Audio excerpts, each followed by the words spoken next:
Living a life in full is a conversation you always wanted to have with that person who gave an amazing TED Talk, or the author of one of your favorite books, or that inspirational Olympian you always wanted to know more about. It's graduate-level conversations with those making a difference in the world and in the lives of others. This show brings you new ideas and approaches so that you can live a life in full. I'm your host, Dr. Chris Stout, and I hope you enjoy this episode.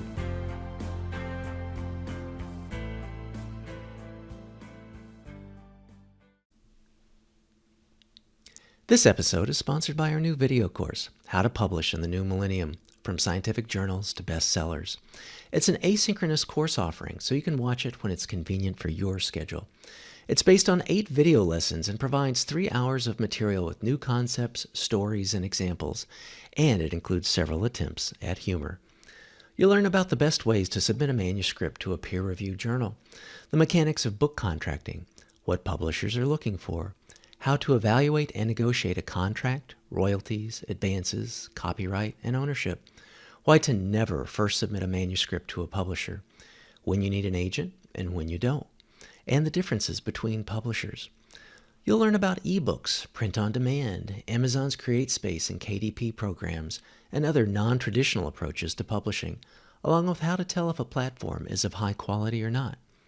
We do a deep dive into marketing, how to create media kits and what goes into them, along with examples, how to create a great Amazon author page, how book signings work and how to be invited to do library talks, and the economics of both, along with developing speaking engagements, promotional tours, and being a podcast guest, as well as a number of other publicity aspects. We cover blogging and provide additional resources to help you in crafting your work and making it better. This is a rich, fun, and fact-filled course that covers everything you need to know from a practical and actionable perspective. It's for anyone wanting to get their written work into the world, be it academia, popular media, or both. Join the masterclass in getting published. To learn more, please visit tinyurl.com/gettingpublishedcourse. Thanks. Welcome to another episode of Living a Life in Full. I'm your host, Dr. Chris Stout. What is the journey like to move from enlisting in the Navy at age 17, being recruited into the SEALs instead of going to law school, then serving as a SEAL team member for 20 years, leading combat missions and helping to design and test new special operations capabilities while becoming a combat decorated officer and later instructor, to next becoming an entrepreneur, novelist and nonfiction author, CEO and chief strategy officer, portfolio manager, sought-after media expert and keynote speaker, while being the father of 5 and beating cancer twice. Well, that's what Marty Strong will be discussing in this episode, and how to apply what he's learned to your life and work. But first, let me tell you a little bit more about Marty. In the Navy, he served as a former task unit commander and ops boss, was a member of SEAL Team 2 and SEAL Team 4, and was leading chief petty officer at the Naval Special Warfare Center in Coronado. He's traveled to over 40 countries and been shot at in a few. After an injury led to his retirement from the Navy, he worked in the financial services industry and became a portfolio manager at UBS. From there, he went on to build business divisions in small, rapidly growing companies, working on valuation, organizational design, and scaling strategies. Marty is currently the CEO of 3 companies within an ESOP enterprise structure, and he runs his own consulting firm. He's appeared on CNN, Fox News, Inside Edition, and was a featured expert on 2 History Channel documentaries. In all, Marty has over 400 TV and radio interviews to his credit. He holds an undergraduate degree in business administration, a master's in management, and he is a graduate of Villanova University's Black Belt Lean Six Sigma program. Marty has taken the thread of leadership to stitch together the fabric of his vibrant, albeit challenging career and life. Welcome to the show, Marty. It's great to have you on. Thanks for having me. Wow, it was an exhausting. I mean, I sound scatterbrained and no, oh no, no, misguided. no. It's you have a fascinating life, and that's one of the reasons why I'm happy to have you on as a guest. There's just so many things, but I think they all really kind of speak to the living your life in full. I guess maybe yours should be living your lives in full because you've done so many different kinds of things. I mean, you've like I want to talk with you about leadership and issues of overcoming adversity. I'd also like to dig in a little bit about buds and being a SEAL team member and instructor. But again, I'm also people that have heard this show, also know that I like to go into the writer's process and talking about you're being an author as well as an entrepreneur. So maybe just to kind of ground us, could you maybe start with your origin story and the transitions from Nebraska to Japan to Hawaii? So I was born in Nebraska, out in the far west panhandle of Nebraska, in a little town called Sidney. My father worked for the Department of the Army. He was a 4-year veteran of the Korean War in the Navy, served on a destroyer, which I also happen to have Frogman on board. That's a, which that's a different story. But the um, the result of his job, we ended up moving from the east side of Nebraska to Omaha, Nebraska, in the far west. He went off to Vietnam to work in administration in Saigon for a couple of years. And when he came back, his boss said, "Hey, I want you here working for me in Japan." So the whole family got up. We took off from Nebraska, rented the house, and I lived in Japan for 4 years Wow. in a very strange environment because the music was all controlled. We were basically only allowed to listen to music up to about 1964, 65 on the jukeboxes. Wow. It was kind of a footloose thing. Uh Uh, huh. Young people we didn't wear jeans in school. It was just we were stuck in the like late 1950s, and meanwhile the Vietnam War is nearing its end, and in the United States, Led Zeppelin and Black Sabbath, Santana, Jimi Hendrix, Hmm. all those guys were bursting onto the scene, and we knew nothing of it. So Wow. because of that, I'm kind of an expert in late 50s, early 60s doo-wop and surfer music, but which is out of sync with my age. So my parents got divorced in Japan. My mom, myself, and my two siblings ended up back in Omaha in the house we'd rented. My mom had a lot of mental issues, and she was a drinker. So we had a falling out one day, and I exited through the second floor of an apartment because by then she'd already lost the house. Wow. And my friend picked me up. I called my dad, who by now had been reassigned to Honolulu, Hawaii. And the next day I was on a plane to Hawaii. So I ended up going to high school in Hawaii for a couple of years, learning to surf and growing my hair real long and living that life. Then he was moved to Detroit, Michigan for the what became the M1 Abrams tank project. Uh And I ended up graduating from Grosse Pointe South High School in Michigan, same one the movie was made after. huh. Wow. And I joined the Navy, wanting to be a radar operator, air traffic controller, like my dad was in the Navy. Uh huh. Finished that and was given orders to SEAL training, and I didn't know what the acronym meant. So I got to the airport and I called my dad and I said something's wrong. And he said, "Well, I've never heard of these SEAL things. So go to San Diego, figure it out, and they'll set you straight. And you'll be on your ship in no time." What actually happened was I showed up and they talked me into staying and volunteering. So at 17 and a half, about 125, 28 pounds, I started my buds class of Oh man. 126 people Wow.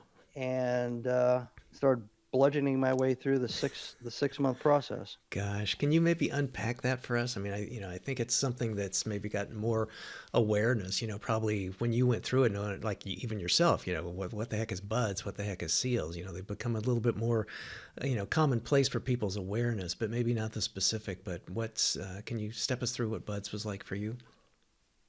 So the difference is there's a kind of a threshold probably in the early 90s where it was a very secretive organization. Every aspect of it was secret. Most of the people that volunteered were actually coming from ships because they were aware of the program. and a small smattering of legacy types that maybe their father, their uncle, or maybe some other relative had served in the Navy as a frogman, or even in the SEAL teams. So you had a very, very shallow, light funnel of intake into the SEAL selection process known as Basic Underwater Demolition SEAL Training, or BUDS. No recruiting, no recruiting movies, no recruiters. Navy recruiters weren't aware of it. So that's kind of where I started in the profession, not knowing what profession I was even starting in because nobody would tell me.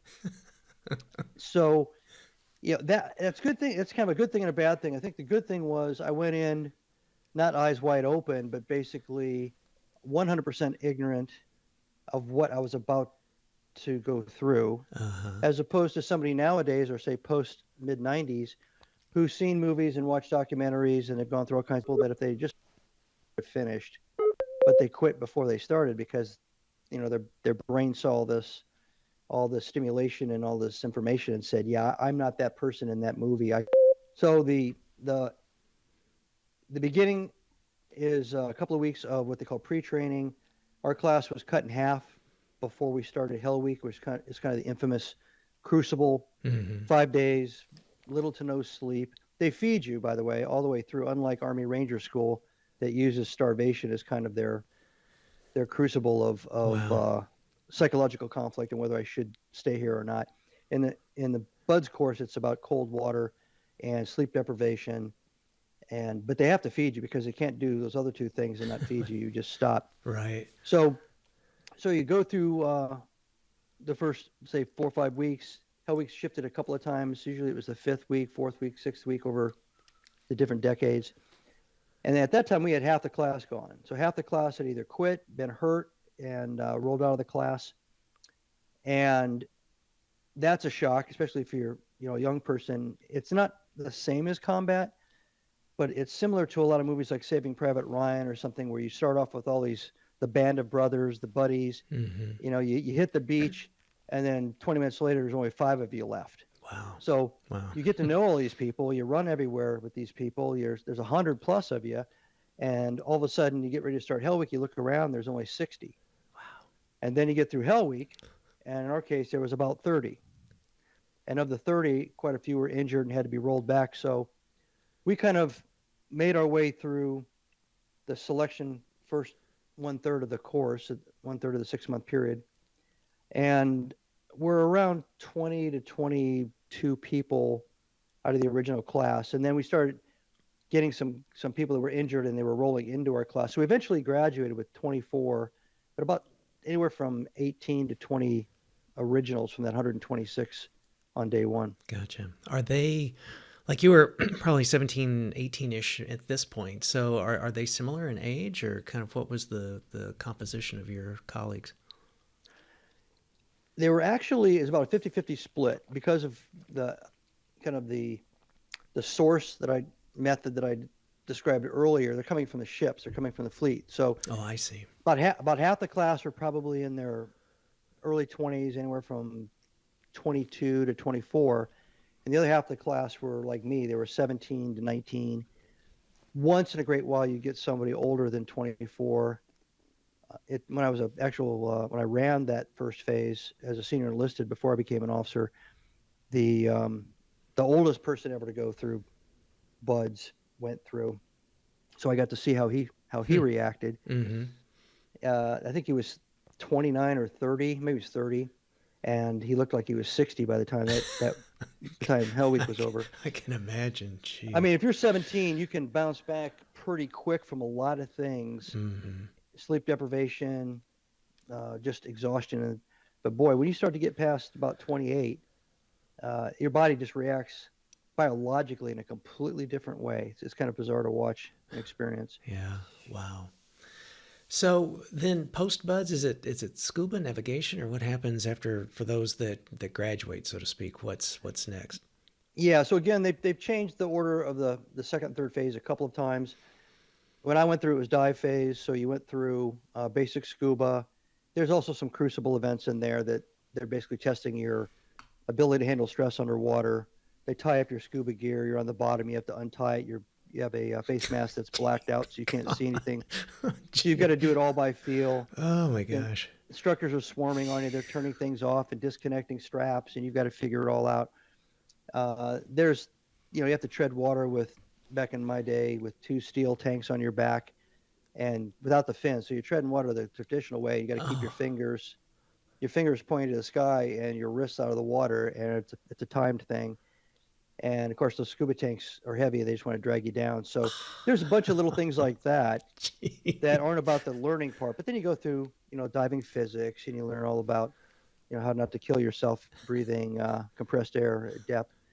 Then they shift you into a gas mixture type apparatus, and that, of course, has evolved with the technology.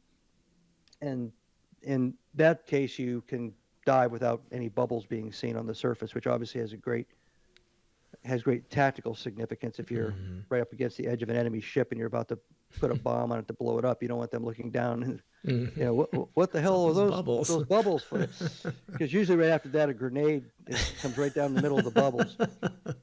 Um, so that's why those rigs are important. We've learned those a little bit, not much, about the tactics of diving underwater with a board with a compass and depth gauge and a chronometer of some sort. It's evolved into digital these days, so you can do your time distance tracking. Hmm. You learn the rudimentary ship attack planning. How do you get from where you start, whether you parachute into the water or you come out of a submarine or you're dumped out of a rubber boat? How do you get from that point of origin as a swim pair and work your way into an enemy harbor, around all the piers and all the other boats and stuff, to get to a very specific location on a specific target? They don't really teach you anything about the munitions, the timing assemblies, and all the other things that would go along with the munitions and buds. But they do teach you all the way up to planting a dummy bomb on the bottom of a ship and where to place it. And so you learn all that in dive phase. And then when I was going through, the third phase was land warfare, which was weapons, tactics, ground tactics, basic kind of infantry tactics, patrolling, small unit leadership, pistols, rifles, machine guns, submachine guns later on. And then you get all these demolitions materials, all these fabricated, manufactured demolitions packages, everything from a block of TNT all the way up to more sophisticated things that make a big booming sound when they go off. And and there's a certain amount of science and mathematics and all that to calculating those charges for different things like blowing up a bridge or dropping a telephone pole. And Hmm. and so you learn all that. And when you're done with that, in my day, you would go to Army Jump School after graduation, and then you would go to your assigned SEAL team. Nowadays, they go straight into SEAL qualification training, or SQT, and that's a concentrated 4 month and change course that takes you from a basic understanding of both diving and weapons tactics and demolitions, and takes you to a much higher advanced level to include high altitude, low opening, parachuting, how to actually, you know, handle and set up the demolitions that you would use on that ship attack mission, close quarters battle, hostage rescue related tactics that are different from field tactics. So that's all crammed into those 4 months Wow. nowadays. And then you get your SEAL pin at the end of the SEAL qualification training. When I went through, you showed up a SEAL team and you went into that intermediate 4 month block at the SEAL team. It Hmm. wasn't run in the main schoolhouse in Coronado, California, like it is now. I see. And at the end, you were on probation the whole time, but at the end, they did a little student dossier on you, and unless you did something really bad, there was usually some kind of a ceremony, and you got your SEAL pin at the end of it. So it's changed, it's modified, it's where it happens is a little bit different, but for the most part, since the mid 1960s, that's been the process. Wow. It really sounds like an interesting blend of a person that would be successful through it. Of, obviously having the physical strength and stamina, having the ability to withstand the stresses, so the whole psychological thing, and then even then with these other kinds of things of just really the intellectual aspects of being able to understand the physics and being able to, do the kinds of things that would be required, mentally with it as well too, not just the psychological, but the intellectual. So it's really quite a warrior that comes from that kind of a training, and a person that would need to have a certain number baseline of skill ability to be, have those skills develop. Right. So there's a couple of different things that are attributes or traits that have to be there as a core capability, and then it's enhanced and groomed and strengthened and sharpened through training, the whole training process until the day you retire. Actually, never stops. And that is, you have to have a psychological resilience to uncertainty, and that uncertainty is bigger than just the issue of pain, like stubbing your toe or not sleeping for 2 days. That uncertainty is really what's going to happen to me. It's that deeper kind of sense of am I personally at risk? And that, I often talk about the voice in your head. And when I was an instructor, I understood it a lot more because I was watching the experiment in front of me, holding a coffee cup in a nice warm jacket. And you're watching the cause and effect, and you can see what the point of the training is, the way it's been sculpted and designed, what you're trying to elicit. And in SEAL training, what you're trying to elicit is you're trying to basically strip away, through pain, punishment, and exposure to fatigue, you're trying to strip away the person's personality that they use socially and allow that voice in everybody's head to have that conversation about their status. And 75% of the people that start SEAL training quit or drop for other reasons, and that's usually because the voice in their head isn't their voice. It's the voice of doubt, the voice of risk mitigation. It's the logical kind of internal attorney that's telling you all the reasons why you shouldn't be there or how you can get out of the situation you put yourself in. And you can actually physically see a change in people. You can see it in their eyes. Wow. You can see when they're starting to transition. And there's a certain point that all BUDS instructors know that you get to that you're probably going to keep most of the guys that have got to that point because they've already gone through that struggle, that psychological struggle. And Wow. and instead of listening to the voice in their head, they start being the voice in their head. And so it's not just affirmations. It's not that kind of a thing. You don't have a mantra. It's just you just basically say, shut up. I'm not going to quit. You don't know what you're talking about. I've got people that are relying on me. I'm just going to put one foot in front of me and one day at a time. And then when you make that decision consciously and subconsciously, you're good to go. So at that point, you've crossed and passed the point where the psychological resiliency is a check. Then you have, in my day, the Navy used to do IQ tests along with their aptitude battery of cross capabilities. So there's like 5 or 6 different categories: mechanics, mathematics, communications, comprehension, all these things, and you'd get scored. And that's how the Navy puts together your total scores and aptitude to what you should be doing in the Navy. And they stopped the IQ test sometime in the early 80s. But what doesn't come across in movies and TV shows, or not even in books necessarily, is part of the screening is the intellect and the high IQ. So you can't get into the SEALs with a low IQ. You can't get into the SEALs with a low Armed Forces aptitude battery test. As a matter of fact, it's high up there as fire control and missile technicians and a lot of other highly skilled technical people in the Navy. So that's already a prerequisite if you showed up. And if you've got to the point where you've got the psychological resilience box checked and you're training physically and getting stronger and starting to trust what you can and can't do with your body and how far you can push your body, you're basically creating a triple threat. You're creating this thinking, operating, psychologically resilient person that didn't have anything given to them. We didn't train them to be anything.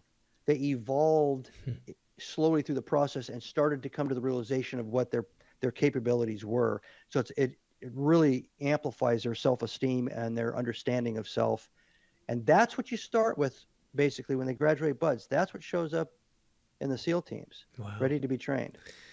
I think that's fascinating, and it speaks to also like what you part of the subtitle of your Be Nimble book of the mindset aspect of that. And I think there's a lot more appreciation these days, from military things, from athletic kinds of things, from even the boardroom, looking at mindset and how if there's already a hiccup in that it's just going to cascade down and be amplified by the time it gets to whatever the activity was or whatever the project was or whatever the goal was. So I want to talk about some of your nonfiction books in your professional and personal life, and it's sort of hard to like parse those out neatly. So I'm going to bounce around a little bit if that's okay with you.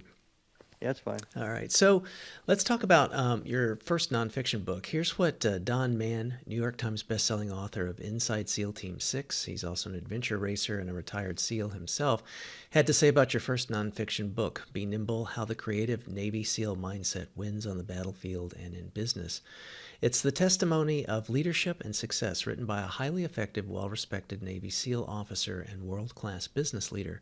The book is instructive, full of brilliant ideas, and provides a clear and straightforward approach to decision-making that can be employed regardless of personal or business objectives. And Marty, I have to say that I really enjoyed reading Be Nimble. I enjoyed the follow-up too, Be Visionary. And one of the things I have to, big respect and tip of the hat, you're very transparent in these books about talking about your experiences, not just as, as a Navy SEAL, but then it's almost like there's your writing has a certain kind of authenticity that make both the books really kind of like like a conversation. It wasn't really like a textbook, of here's, chapter 1.1, paragraph 2 kind of a thing. I mean, it was really, as a reader, I felt like it was just, very engaging. Did that come from having first been a novelist or tell us about that, the mechanics of putting the books together and your style? I think that and I appreciate you picking the very best review that's ever been written about me. I think that's great. So don't read any more. Stop while I'm ahead, huh? I'm right there. I'm in a high point. So I'm a voracious reader myself. I've just for fun, I track how many books I read a year. I'm roughly around 55 on average. I think 59 last year. And that's every format you can think of. That's Audible, Kindle, hardcover. And about 2/3 are nonfiction and 1/3 is fiction. So I have a lot of experience reading other authors in not just business, but a lot of different, I read, I read a lot of Stephen Hawkins books. I mean, I read books about all kinds of different things because it all kind of opens up your brain and makes you think a little bit differently about your world, the universe, the people around you, et cetera. So I knew what I didn't want to feel like or sound like as a writer because of that deep experience and background in reading people that are trying to convey a message, convey knowledge, convey competence, or convey a formula for success, whatever the field is. And as I can appreciate the academic approach, but I thought, okay, what do I really want to do here? And I'm glad you came across, that came across that way to you because it was a very conscious decision. I sat down and said, what kind of books do I like to read? And I like to read books that are very conversational. I like to read books where the author is credible and knowledgeable, and they're basically, it's like you're sitting there having a mentoring session with them. And so I had a lot of beta readers that were CEOs in different manufacturing industry, high tech, unmanned aerial drones, all kinds of different areas. And I said, here's what I want to do. Here's my formula. Here's what I want the reader to feel like as they're reading this stuff. And hold me accountable to that. Because it's very easy as a business person. I probably have 50 times more words on paper as either a military officer or as a business person than I do as an author, even though I got 11 books out now. Because you're in a constant state of writing, but what kind of writing is it? It's not inspirational, it's not aspirational, it's technical. It's very stilted and formatted and chunky and lists and timelines, and because that's what you do when you're doing that professionally. So I knew that if I did that, I could get it done pretty fast, but then I wouldn't want to read it. So I, issued my instructions to I think I had 5 for Be Nimble, and then I gave them the first draft chapter, and then I'd get all their feedback. And I was doing pretty good until I think the 4th chapter, and they all came back and said, "You just slipped into professor mode." My whole tone, my author's voice shifted into, a much more stilted form of communications. Interesting. And I don't even think I had any analogies or anything that helped illuminate or create a picture in the reader's mind of what I was trying to say. I went back and had to rewrite that whole chapter. Wow. Because I realized what I did is I slipped into kind of technical writing, and then I was very, very careful after that. So yeah, it was intentional. I wanted it to be a conversation with me. I thought that it was important. Not, I could sit here and tell you every great thing that's ever been accomplished, but all my lessons learned are from failures. And if you ever sit down, I golfed in a charity golf tournament for Kyle Milliken, who was a SEAL Team 6 guy who died in Somalia about 6 years ago. And every year that their family, they have a foundation for him now. And so we had, 100, 110 SEALs of various ages all playing golf. And all SEALs do when they get around each other is rag on each other and poke fun and tell stories about things that went completely sideways. You're never going to get in a room with a bunch of SEALs and they're going to say, yeah, so, we loaded up the helicopter and we flew there and we got there right on time and everybody deployed and nobody like tripped or fell or poked their eye out in the dark. And guess what? The bad guys were exactly where they were supposed to be. There was exactly the right number of bad guys. They were armed exactly the way we were told. We shot. We didn't even use an extra bullet. Everything was perfect. And then the helicopter came in. We got in and we flew back and it was all done in like 42 minutes. And it was time, to watch a rerun on TV. Because, you're laughing, but we wouldn't do it because, so what?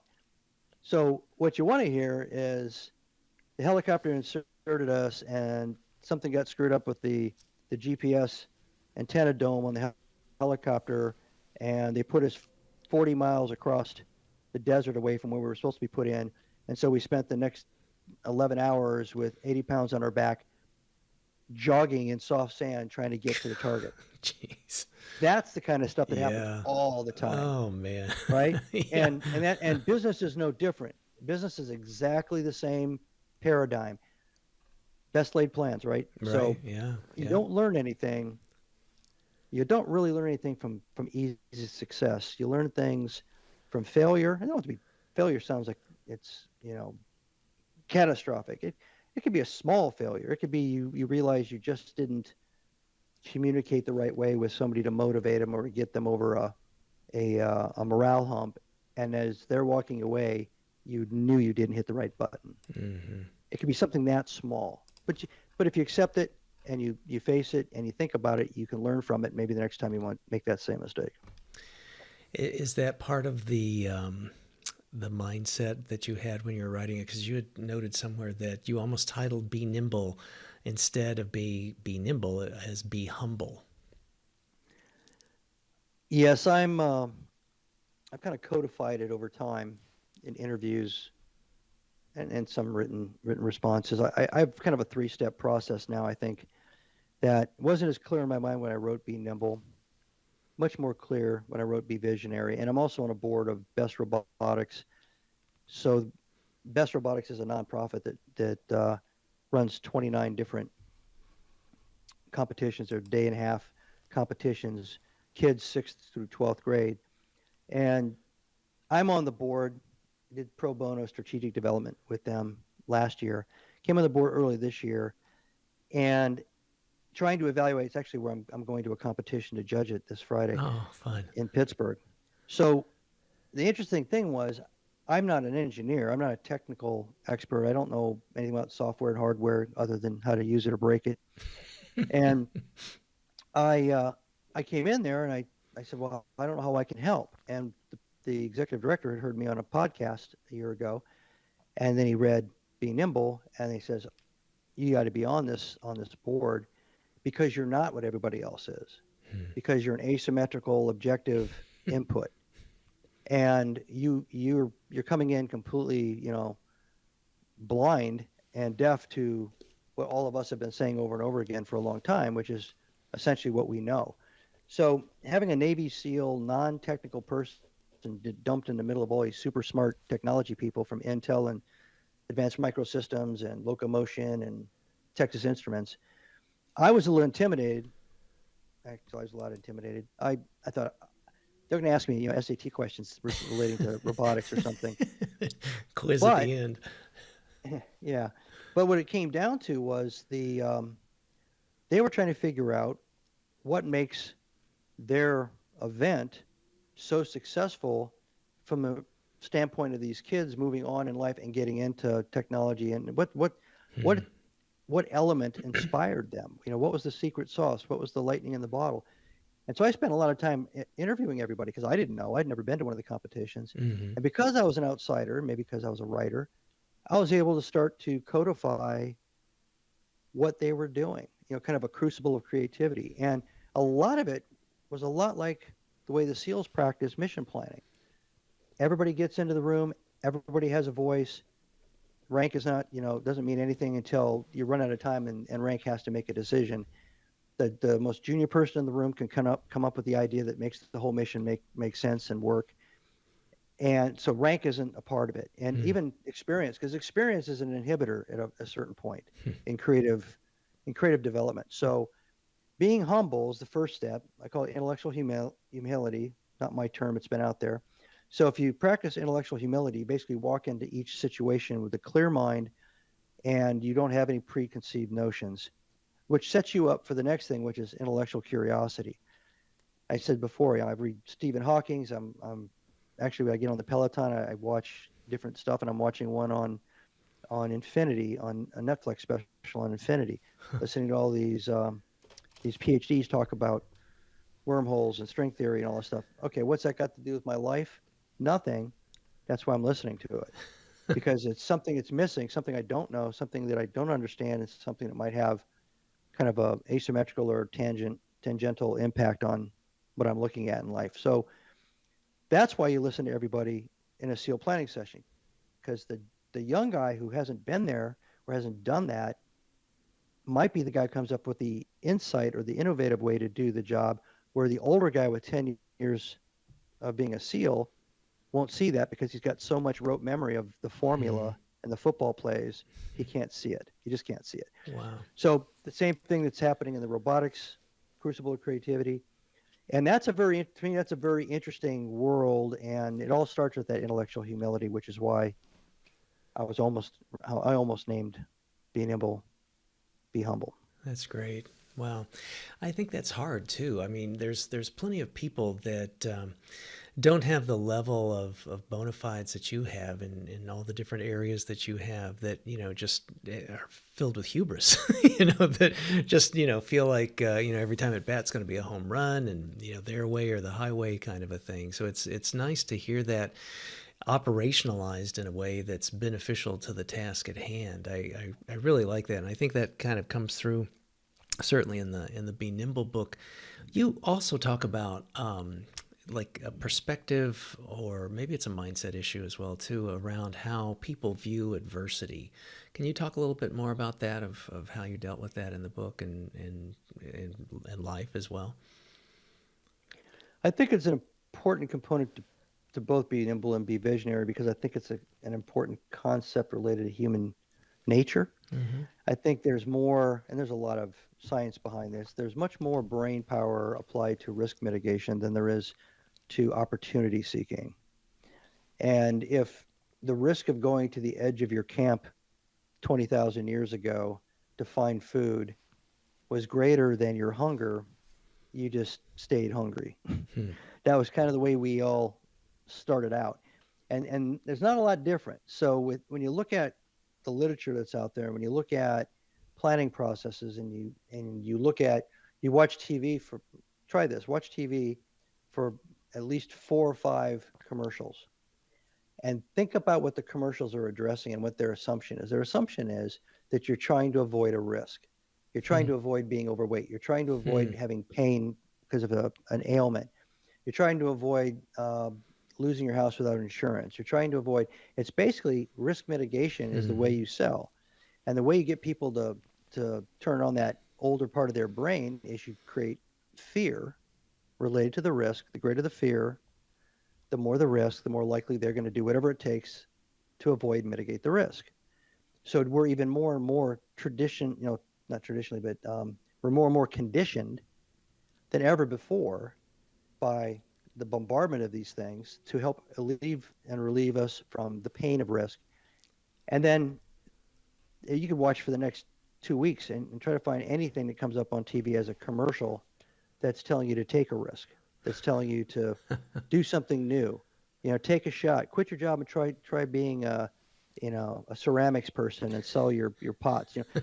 There's nothing out there about risk taking, and that's the reflection of at least in the United States, of the nature of the social structure. Everybody's going to reinforce that. So if you're in a business or you're in a family or you're in a relationship and you say, "Hey, let's take a risk," or let's, and they perceive risk, you're in for a fight. Yeah. And Yeah.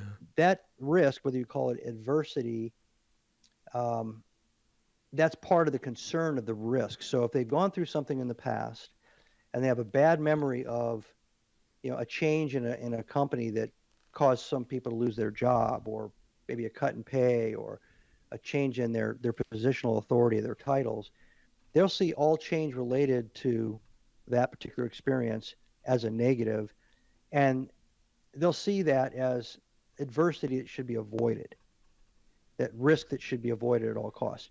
And they'll become more and more conditioned to basically, if it ain't broke, don't fix it, don't change anything, don't change my world, the status quo is fine with me. Hmm. And that is something that's really hard to shock or snap people out of. And that's senior leaders, CEOs, large organizations and small countries. People get into this rut and they start looking at the tips of their toes, and they stop thinking big thoughts, and they stop really looking at the bigger threats or the bigger opportunities on the horizon, and they start minimizing their life and shrinking their um, their telescopic vision down to next week or maybe 2 days from now. And that's where this whole optimization and metrics and counting everything that happened in the past and only 2 days in the front, and just extend everything that happened in the past for 5 days because that nothing's going to change. Well, yeah, if you don't want anything to change, then you already have a bias to Yeah. project nothing's going to change. And companies like that and people that live like that are getting creamed by reality in the universe because it's all about change. Right. It reminds me of the Nassim Taleb's thing about black swans and kind of trying to figure out a way to expect or prepare for the unexpected, which is exactly what you guys did with your SEAL team training. That things are not going to go always according to plan, and sometimes quite different than it. And the kinds of things like a black swan that just really presumably never could happen and then does happen. A COVID happens, or this happens, or Ukraine happens. So.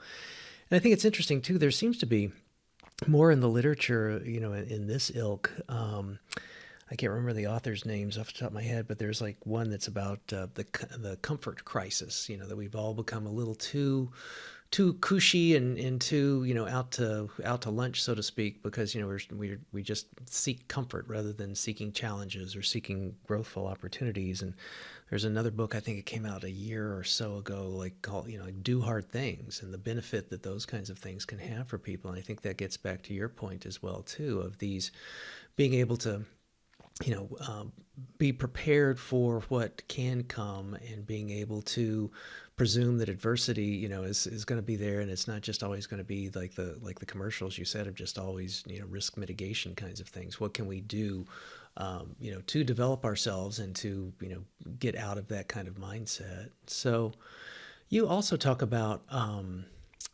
the like a gravitational pull that people have towards either positive or negative. I don't know. Those can be things or people or whatever. Can you talk about that or unpack a little bit more about what you mean about that kind of pull?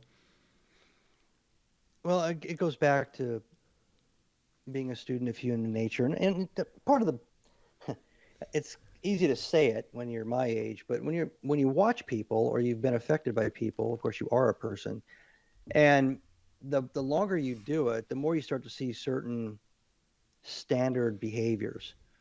Sometimes it's just a standard behavior, period, or sometimes it's a standard behavior in a reaction to some stimulus.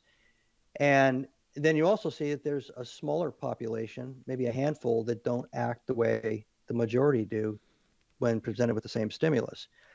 That's always curious to me. Mm-hmm. When there's a fire in a theater, why do 70 people scream and run around like crazy, and 4 people actually go down, open up the exit, and try to calm everybody down? Those four people weren't hired to do that in case there was a fire. It's not their job. Why did they do that? Why Mm-hmm. why do we always have people that kind of step up and and maybe they don't do it again? It happens in the military. Lots of Medal of Honor winners were average soldiers, and then they did what they did in the moment, Mm-hmm. and then they were average soldiers again. They weren't war gods. They weren't like Thor the Hammer running around slaughtering on the battlefield. They were just somebody who did what had to be done, and it turned out okay. At least they saved a lot of people, and it was recognized. So, and that's the same way in life. People step up, help people do things, and then they go back to their regular life. But Mm-hmm. they behave different to the stimulus. I think the more positive you are as a person, the more of an optimistic outlook, glass half full, or in my case, sometimes somebody said glass overflowing. If you're an optimistic person, it colors your look on the world. It colors your reaction to the stimulus of your day. If you always think, that old saying that, nothing is as bad or as good as it first sounds or seems, you know, wait a minute until you hear the rest of the information. Well, there are people that react to stimulus and immediately go to the dark side, immediately go to Mm-hmm. the negative reaction. And a lot of people do that. Much more people do that than immediately say, it's probably not as bad as it sounds.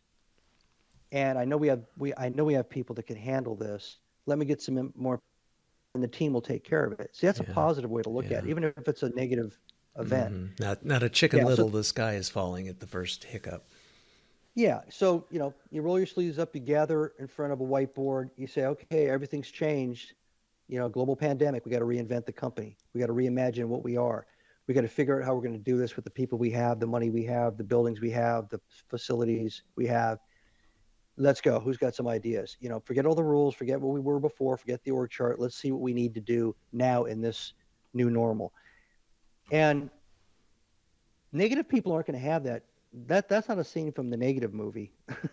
Negative people are not going to do that. Roll their sleeves up, get in a room, and say, "Hey, let's figure out a way." What they're going to be doing is they're going to be laying over in the corner in the fetal position, Yeah. Yeah. hoping that COVID goes away Yeah. in 2 weeks, Yeah. Yep. right? Yep. And nothing against people like that. Like I said before, they're conditioned.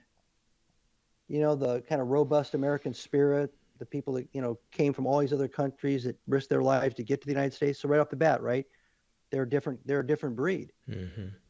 They're coming to a place they don't know anything about. They're so optimistic. They believe sight unseen they can just get in a chuck wagon or something and just start heading out towards the sun and it'll all work out. They take a bunch of sticks and sod to make their first house. Oh, it'll get better. We'll figure this out. We've gone from that kind of a I guess national DNA much more to things should be taken care of for me. If it's wrong, it's somebody's fault. Nature doesn't change. The universe doesn't change. Everything should be static because I'm comfortable with static. Mm-hmm. And if you move something, remember that book, Who Moved My Cheese? Right. Mm-hmm. Yeah, at the same premise, right? Yeah. If you stimulate somebody and their first reaction is you're changing the status quo. I had this chair sitting this way, that kind of thing. Mm-hmm. And I'm using it obviously as a kind of metaphor, but psychologically it's to every stimulus you can think of. Then you're not going to be optimistic and you're not going to be a positive person for the most part. Well, in that context too, you talk about keeping a cool head even when things are chaotic and don't go as planned as force multipliers, and that's also kind of a military concept as well too, right? Absolutely, but I am convinced through personal experience and practice that that particular military capability is something that conveys to the commercial or to families or to any organization. The difference between the military and everybody outside the military when it comes to being prepared for this is that the military trains for disaster. They train Hmm. for failure. They train for everything going crazy, being wrong. And they start with the individual skills of each person so they can rely on that and they can rely on each other's skill. And then they start cross training everybody. So you have depth and resilience and bench strength as a unit. Hmm. And then they take the unit with the leaders and they start putting them through different scenarios and they put injects into those scenarios and inputs into those scenarios that that mixes things up and changes the premise of their planning. And then they have to think on their feet, which means they also have to think on their feet, but they have to rely on the people that are with them to do their job without a perfect plan being briefed and rehearsed. And the more you do that, and the elite forces are much more, and I'm talking, the Marines, Air Force, Army, and Navy Special Operations units, elite fighter pilots, they all do the same thing. They contingency plan, they contingency train, they do scenario based um, activities that you get to a point where you don't ever think anything's going to go the way they say it's going to go. And so you just chill out. And that's that poise that you started to allude to in your question. You get this kind of a calmness in Hmm. that chaos and storm. Crisis doesn't turn you into, you know, a blubbering idiot trying to figure out what's going on. Actually, most people that were or they're in those professions I noted, and probably in EMTs and emergency Hmm. responders, Hmm. you you get to a point where you're almost in a state of grace when the stuff gets bad. Hmm. The proverbial you're in the flow zone. Yeah. Things start to slow down a little bit. Your mind actually dumps everything that doesn't have anything to do with the moment, and you start to absorb information and absorb what's going on. And if you do that because you've been trained to do that and you've been through all these practice scenarios, then you're going to do a much better job dealing with the problem, whether you're a CEO, a vice president, the head of sales, whatever it is that you do, a parent, a mother, a father, um, because you are psychologically prepared for it not being right, for things not Hmm. going right and things going wrong, and it's okay. Hmm. And anybody that hears this interview that's ever been in, especially in combat, but in a crisis situation, and again, back to that, there's always those four people out of the 75 people in the movie theater. You know exactly what I'm saying because it's like they look like they're in a state of grace. They're Hmm. calm. Hmm. Their voice is calm. Their tone is calm, and they start to affect everybody with that. And that can be trained. You can actually set up a training program and do that in your company or organization. You take out your version of I did this years ago. Have all your people put together a black swan checklist. What are all the things you think is a black swan? And list them all. And then start building scenario training based on that. This just happened. Put a timeline to it. Bring the people in. What are we going to do? We just found this out. We got, 2 hours before our whole supply chain shuts down. See what I mean? Hmm. You can do that. You don't have to be wearing a uniform to do that. And I think that's so important with, as a leader in the context of, people will look to not just what to do, but also as a measure or leader in a family too, as a parent, as a, like, if mom or dad are freaking out about this, if the whole C-suite, is ready to, pull their hair out, then, it's, if they're freaking out, then I really, need to double down and know that this is something that we're probably not going to survive. So that the capacity of it, but also that coolness and that grace under pressure, I think, is so critical of the meta communication of how you, as in your example, the calmness and the flow state ish of being able to know what to do and how to handle something that was a surprise or wasn't a typical kind of circumstance. So maybe that's a good segue then into your newest book, Be Visionary: Strategic Leadership in the Age of Optimization. So you cover a variety of, and it maybe almost kind of take a couple of pokes at some sacred cows about your feelings around KPIs and, is that replacing common sense and, corporate vision and all that. Can you maybe unpack a highlight reel of Be Visionary? Well, the simplest bumper sticker way to understand where I was coming from and be visionary is the phrase optimization is the enemy of strategy. And the reverse of that, strategy is the enemy of optimization. Strategy is about an unknown future. It's a future that you try to parse and calculate for, and you try to shove it into some kind of project management paradigm that you think gives you control, but it's still the future. It's still out there. That's not tidy. That is not something that the hyper kind of micro measurement world that we're living in, especially in business these days, in my opinion, enhanced incredibly by the technology of measurement, that those people that are focused on that as their way of managing and leading an organization would appreciate. Nobody that does that and runs their day, their month, their year through a pure metrics and measurement approach, nobody that does that is also simultaneously going to be comfortable with thinking big thoughts and let's just throw something up against the wall and see if it'll stick. What are we going to look like in 24 months? Mm-hmm. It's a different mindset. Mm-hmm. It's a different mind period. And what happens is the more you emphasize this, and it's easier to teach. You can teach how to create KPIs. You can have KPI 101, 202, and 303 and 404 in school, and you can have it in your MBA program, and you can have software programs that are KPI focused, and you can have base platforms that are soaking up data from a manufacturing floor or for a distribution system or from a pipeline and pouring all that into templates for KPIs in your one widget ahead, your two widgets behind, whatever it is, you can do that easily.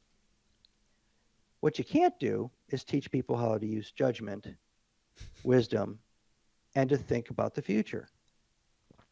Because that's not taught in school.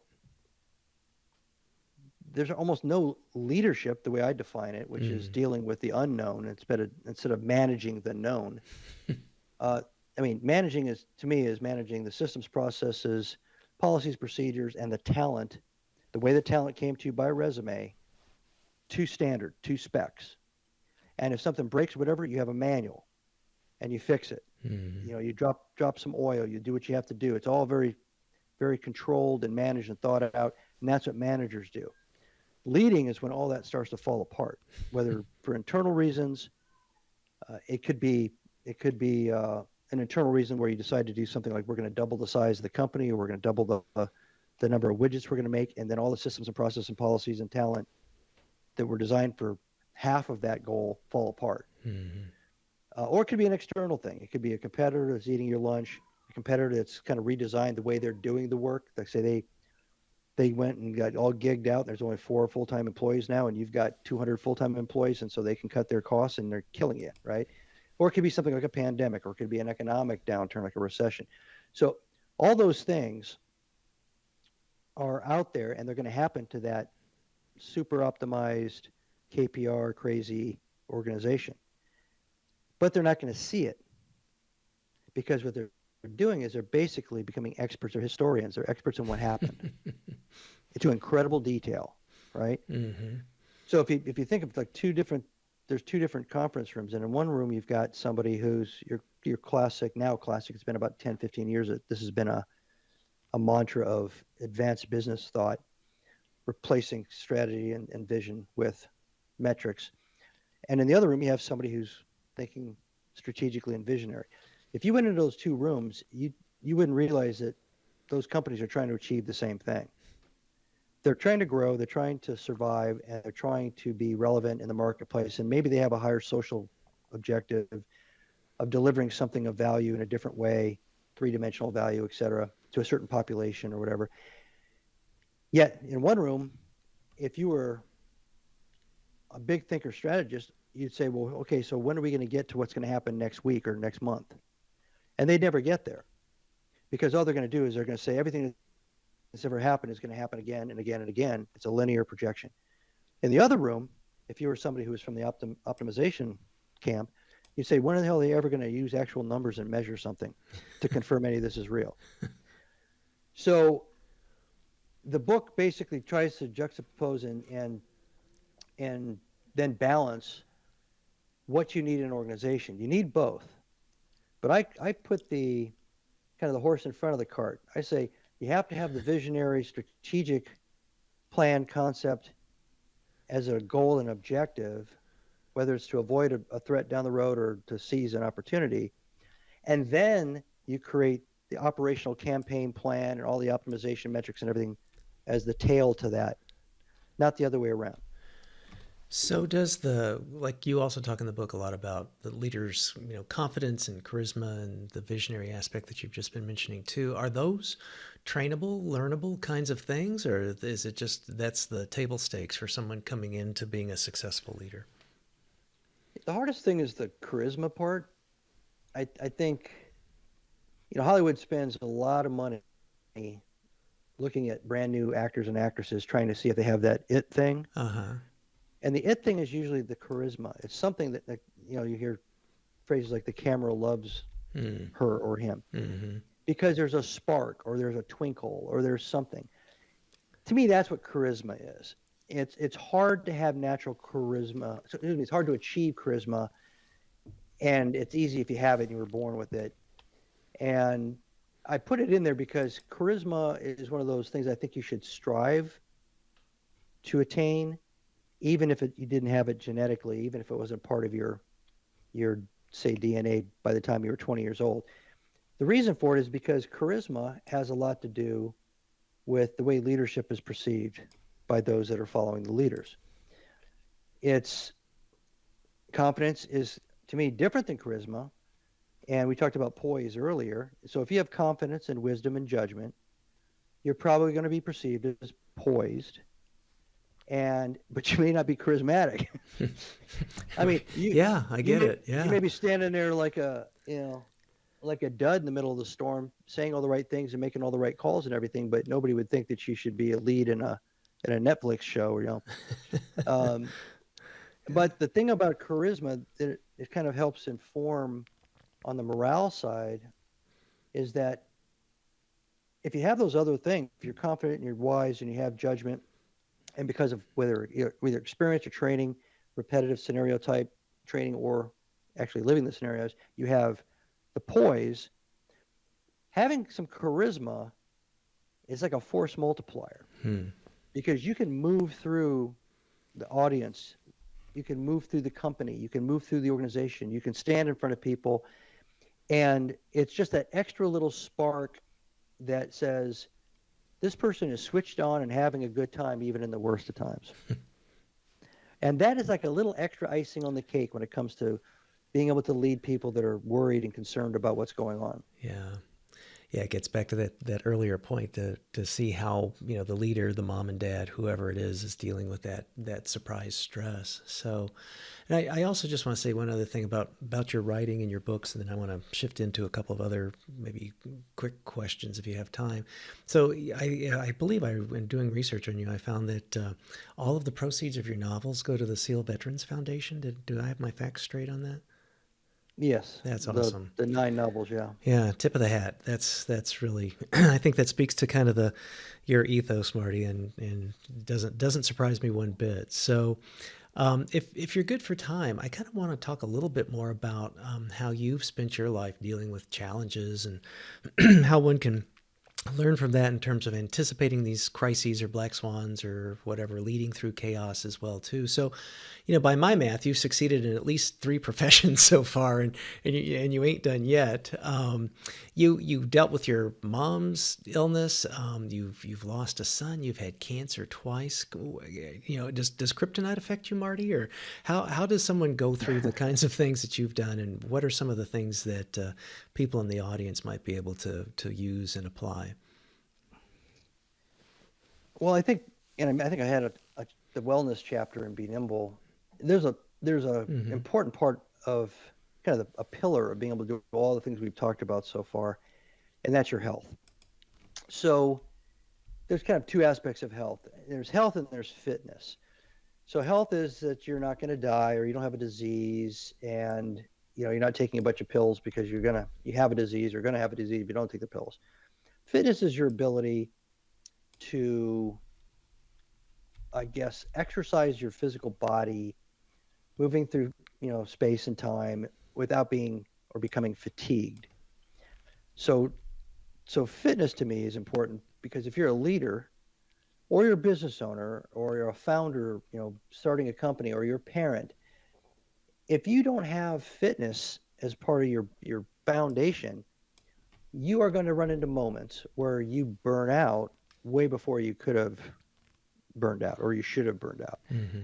And the psychological aspects, if you think about what I said earlier about the psychological resiliency issue in SEAL training, if you are physically fit and the way you're going to get broken down in SEAL training is through physical fatigue, those that are more physically fit break down later, last longer under the stress Mm-hmm. before they start to have psychological. Um, there's a psychological impact because of the fatigue and the physical stress. Those that are less fit have it occur earlier. Now, there are still some tough people that, even though they're feeling it psychologically, and even though they're falling behind the person next to them who's more fit or better athlete, etc., they still say, "Oh, to hell with it! I'm just going to keep putting foot in front of the other." But it does have an effect on the human mind. So if you go into some kind of a marathon project or something like when COVID hit, where you're in a constant state of reinventing or constant communications or trying to figure stuff out, you will burn yourself out so much faster intellectually and mentally if you're not physically fit. Mm-hmm. Obviously, health is also critical here, but you also have to be physically fit. Mm-hmm. So I use the analogy. I may have used it in one of the books. If you knew for a fact that in 6 months you were going to be in a small plane crash up in the mountains, and the only way you're going to survive is you're going to have to walk 60 miles out of rugged terrain to make it to safety, would you do anything different in the way you're preparing yourself for that event? Would you learn how to start fires with just a part of a broken airplane wing? Would you start running and walking trails to build up your leg strength? Would you start figuring out how to navigate using the stars or the sun? Would you start? Of course you would, if you knew if you believe that that's what's going to happen. And if everybody else didn't do that and the event happens, then the person that's prepared for what's about to happen, which is a 60-mile hike across that rough terrain, that person's going to survive. They're going to make it. They'll be tired, but they're going to make it. Mm-hmm. And the other people aren't. So if you take that and apply it to leaders and managers and homeowners and business owners and parents, they're in the same boat. So you have to work out. You have to do things. You have to walk. You have to get into some kind of a fitness program. You don't have to become a super athlete, but you have to start building up your physical stamina because it immediately affects in a positive way your intellectual and mental capacity to handle stress. And obviously the health side, you have to make sure you're getting a physical every year and you're checking on those kinds of things. Right. If you don't have that, it doesn't matter how many books you read, it doesn't matter how smart you are, it doesn't matter how poised you are. At some point you're just going to flop over. Yeah. Right. It's, and it's so funny. I mean, it seems so obvious and self-evident, and I do remember that from your book. And it's just sort of like one of those things of, it's so fundamental, and for some reason, for some folks, it's such a difficult thing. It's not part of what they're used to, or they plenty of excuses, and just it will catch up with some with you, eventually, probably one way or the other. So that's good. So you really feel like the resilience and the ability to do the kinds of things and the hardships that you've dealt with have a fundamental kernel of being fit and being able to handle what comes at you. Is that right? Yeah, to me it's the triad, the three legs of the stool. You've got fitness, health, and the third one is to becoming a learning machine and to constantly be open-minded and grab insight from anywhere and everywhere and everyone. Those three things, if you have those things worked out and you apply them as a discipline in life. I mean, I did Peloton this morning at 5:30. I don't have to do 100 miles.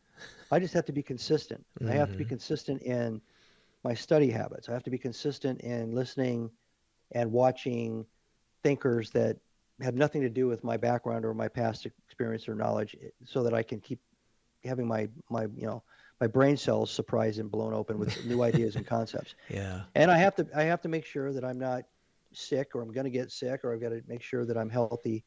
And if I can do those three things, I know that I can sustain the pace that I've had for quite a long time. I can sustain that pace for a long, long, long time. Yeah. You are living proof of that. So, a couple of last questions, if you're good for time. Tell us about Saga Consulting. Well, Saga Consulting is a company I put together to, I guess, launch my paid professional speaking career Uh-huh. again. I did it many years ago, and then I got sucked into the war on terror, so I had to stop doing it. So it's consulting. It's my paid speaking. Mm-hmm. The books Be Visionary and Be Nimble are a part of that.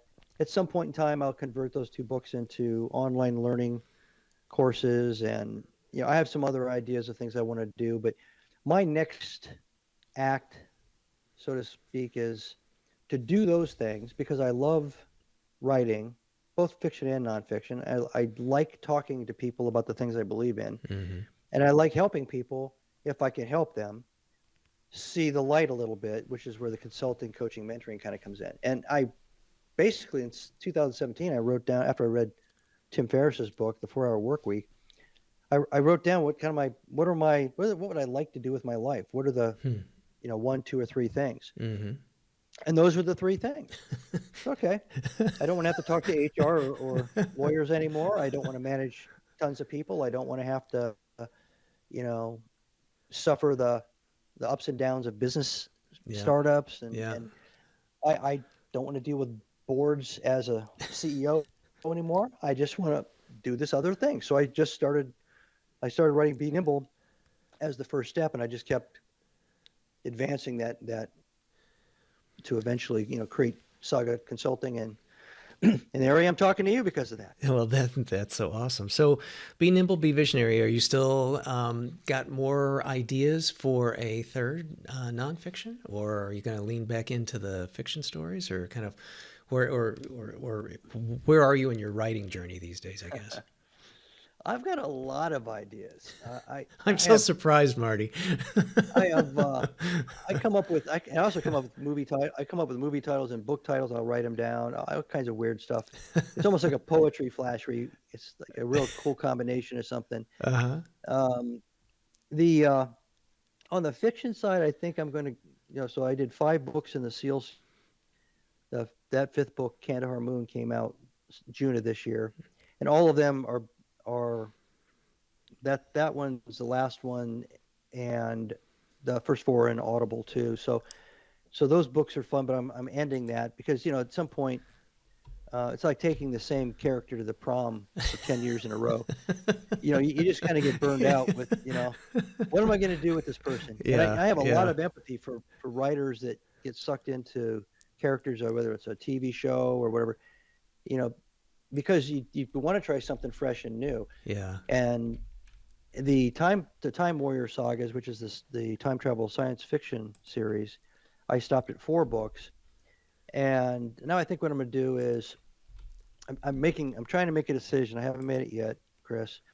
Do I want to have another like ex Navy SEAL protagonist, or do I want to do something else? Do I Mm-hmm. want to pick somebody else? Somebody that was an EMT in Miami, or something. Mm-hmm. They have to have Mm-hmm. some physical capabilities Mm-hmm. because I want to make it kind of an action thriller. Yeah.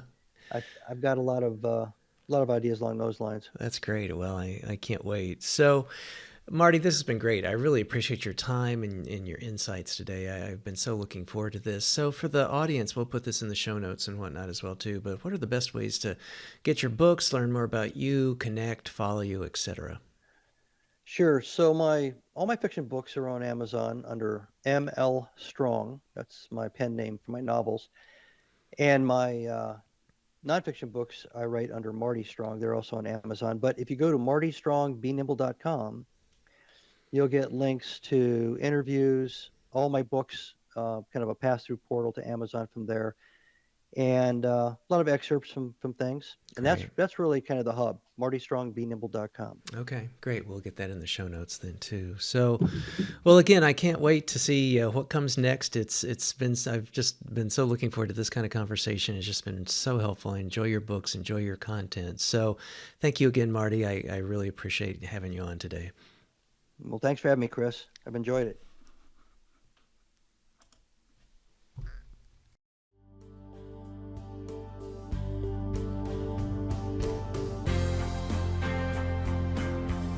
Living a Life in Full is a production of Stout Media, a subsidiary of Gordian Knot, LLC. Assistant producer, Gracie Wong. Music, Dan O'Brien.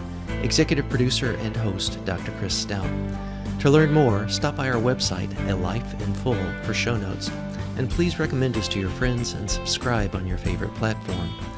And as for the obligatory disclaimer, this podcast is for general information uses only and does not constitute the practice of psychology, medicine, nutrition, or other professional healthcare services, including the giving of medical or psychological advice. No doctor-patient relationship is formed. Lastly, and perhaps most importantly, I take conflicts of interest seriously. For all of my disclosures as well as show notes, please see livingalifeinfull.org/podcast and my LinkedIn profile. Thanks, and until next time.